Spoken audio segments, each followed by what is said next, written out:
خبرونو سرټکی طالبانو حکومت پر کونړ سیند د برېښنا بندونو جوړولو پریکړه کړې. سبا ترکیه کې د افغانستان او پاکستان ترمنځ د مذاکراتو دوهم پړاو پیلېږي.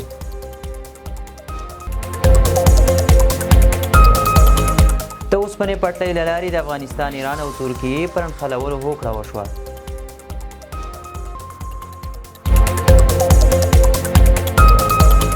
تاجکستان ویلي چې د طالبانو ضد ډلې نور په دغه هیواد کې ځای نه لري.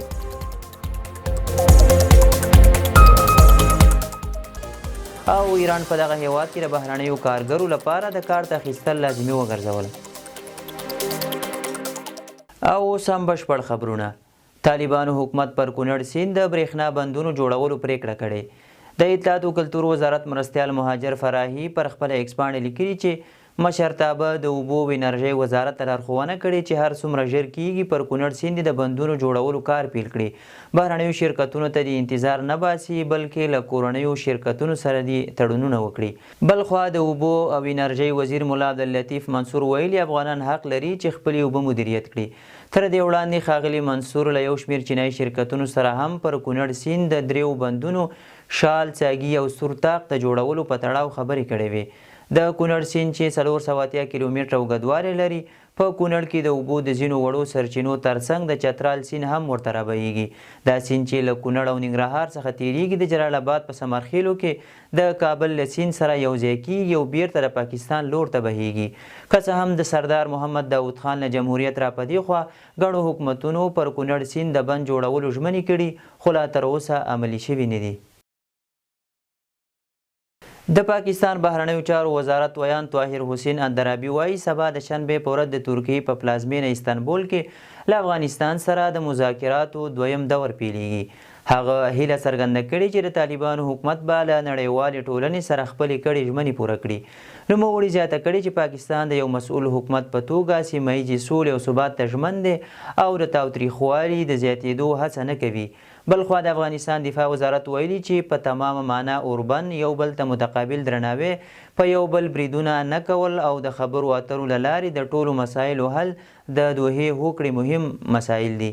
لا روښانه ده چې یادو مذاکراتو ته به له دواړو هیوادونو څخه کوم چارواکي ولاړ شي، خو د مذاکراتو لومړی پړاو د افغانستان د ملي دفاع وزیر ملا یعقوب مجاهد او د پاکستان ملي دفاع وزیر خواجه آصف په مشرۍ دوحه کې ترسره شوی و.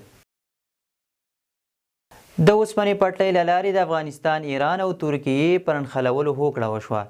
د ټولګټو چارو وزارت د اوسپنې پټلۍ مرستیال محمد اسحاق صاحبزاده ترکیې ته په سفر کې د اوسپنې پټلۍ نړیوالې ټولنې په 14مه سیمه ییزه غونډه او د افغانستان، ترکیې او ایران د درې اړخیزو همکاریو په غونډه کې ګډون کړی دی. د ټولګټو چارو وزارت د ویان په خبره د افغانستان، ترکیې او ایران په درې اړخیزه غونډه کې د اوسپنې پټلۍ له لارې د درې واړو هیوادونو د نښلولو پر اهمیت خبرې شوي دي. ترکي چارواکو ویلي د ترکیې او ایران د اوسپنې پټلۍ به د افغانستان له لارې له چین سره ونښلول شي. همداراز یادو هیوادونو د خواف هرات تر مزار شریف د اوسپنې پټلۍ غځولو له لارې له ختیځ اسیا سره د منځني ختیځ او اروپا د اوسپنې پټلۍ په نښلولو هوکړه وکړه او دا یې د ټرانزیټ لپاره مناسبه لاره وبلله. د سعودي عربستان یوې کمپنۍ افغانستان کې د تیلو او ګازو په برخه کې پانګونې ته لیوالتیا ښودلې. د کانونو او پیټرولیم وزیر ملا هدایت الله بدري په خپل کاري دفتر کې د سعودي عربستان د دلتا انټرنیشنل کمپنۍ له اجرایوي رئیس شاهر التقي سره وکتل. د خبر پاڼې له مخې په دې لیدنه کې د یادې کمپنۍ اجرایوي رئیس د افغانستان د نفت او ګازو په برخه کې د پانګونې سربیره د ټاپي نلۍ کې د غځولو په برخه کې د پانګونې لیوالتیا څرګنده کړه.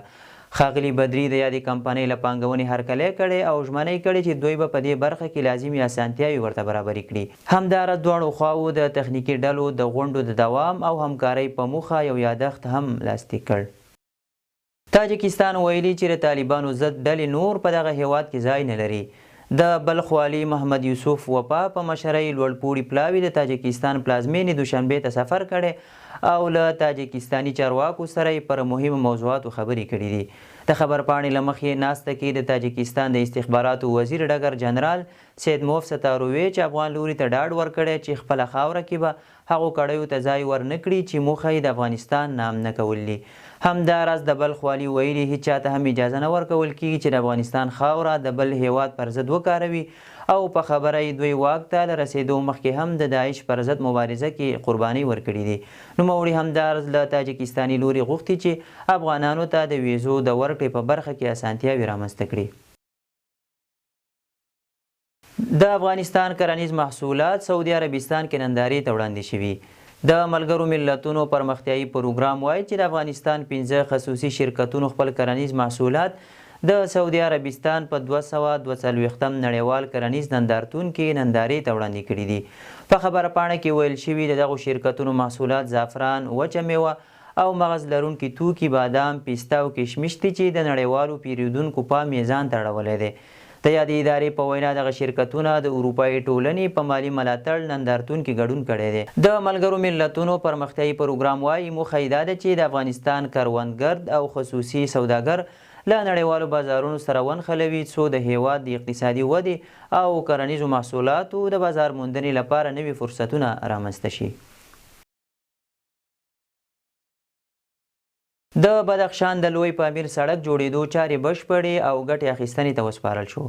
دفاع وزارت په یو خبرپاڼې کې ویلي دا سړک د لوی پامیر په سیمه کې جوړ شوی چې 120 کیلومتره اوږدوالی او 2 متره پلنوالی لري چې چارې په 4 میاشتو کې بشپړې شوي دي. د بدخشان والي محمد ایوب خالد ویلي چې د لوی پامیر سیمې خلکو تر اوسه سړک نه درلوده چې ان ناروغان هم بلې سیمې ته نشو انتقالولی چې د دغه سړک په جوړېدو سره به یې ګڼې ستونزې حل شي. کوچنی او لوی پامیر د بدخشان د وخان ولسوالۍ لرې پرتې غرنۍ سیمې دي چې اوسیدونکي د روغتیایي مرکزونو نشتوالي او اقتصادي ستونزو په ګډون له زیاتو ننګونو سره مخ دي. پوتین ویلي روسیه به هیڅکله د امریکا د بندیزونو فشار ته سر ټیټ نه کړي. د روسیې ولسمشر ولادیمیر پوتین ویلي مسکو به هیڅکله د امریکا یا بل بهرني ځواک تر فشار لاندې سر ټیټ نه کړي. نوموړي د امریکا د نوو بندیزونو او د اوکراین د وسلې غوښتنې په اړه وویل که هر هیواد د روسیې پر خاوره برید وکړي سخت ځواب به ترلاسه کړي. ولادیمیر پوتین خبرداری ورکړی که د روسیې د نفتو صادرات ګډوډ شي د انرژۍ بیې به ډېرې لوړې شي او دا به سیاسي ستونزې راولاړې کړي. دا په داسې حال کې ده چې امریکا د چهارشنبې په ورځ د روسیې 2 ستر د نفتو شرکتونه روس نفت او لوک آیل تر بندیزونو لاندې راوستل.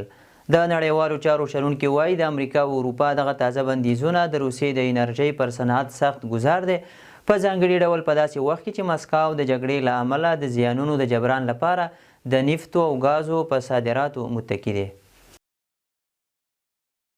قطر په پاکستان کې 3 میلیارډ ډالر پانګونه کوي. تر راپورونو له مخې قطر او پاکستان یو هوکړه لاسلیک کړه چې له مخې به قطر په دغه هیواد کې د 3 میلیارډ امریکایي ډالرو پانګونه کوي. دا هوکړه د دواړو هیوادونو ترمنځ د اقتصادي، سوداګریزو او تخنیکي همکاریو د ګډې کمیټې شپږمې ناستې په پای کې شوې ده. هوکړه لیک د پاکستان د سوداګرۍ وزیر جمال کمال خان او د قطر د سوداګرۍ او صنعت وزیر شیخ فیصل بن ثانی ال ثانی لاسلیک کړ. د پاکستان د سوداګرۍ وزارت وایي دواړه هیوادونه به په ټرانسپورټ، انرژۍ، روغتیا، ښوونه او روزنه، کلتور، رسنیو او ټکنالوژۍ برخو کې ګډ کار کوي. د شال ټلویزیون قدرمندو لیدونکو دا د دې مهال لړ مهم خبرونه تر بیا ښه وخت.